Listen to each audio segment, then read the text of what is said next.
Gəl sənə bu gün də şir bürcündən danış. Bu şir bürcəli var, vallah deyirəm, oturduğu yerdə hələ millətə dərdi olur.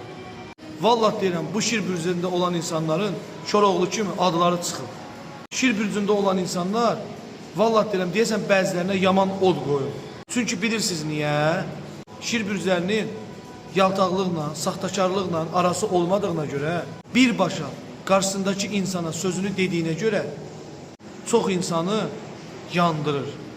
Şir bürcündə olan insanlar, saxta insanlar ətrafında olmaqdansa tək qalmağa üstün verirlər bu dünyada. Şir bürcləri dürüst olduğuna görə qarşısındakı insandan da dürüstlük tələb edir. Bu da saxta insanlara təbii ki, sərf eləməz. Şir bürcündə olan insanlıq, mərhəmə hər insanda olmur. Şir bürcü ilə dost olmaq da çətindir, düşman olmaq da çətindir. Çalış, şir bürcü ilə dost ol, düşman olma. Şirlərin dostluğu, sevgisi, vallah deyirəm, hər adama qismət olmur. Sənə qismət olubsa, qoru saxla. Şirlər günəşi təmsil edir.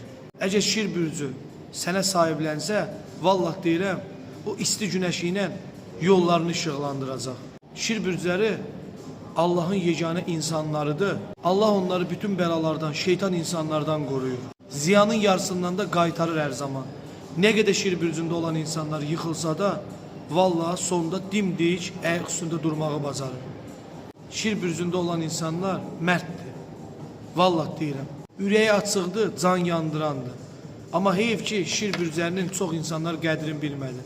Gedin şirlərdən halalçılıq alın. Vallahi deyirəm.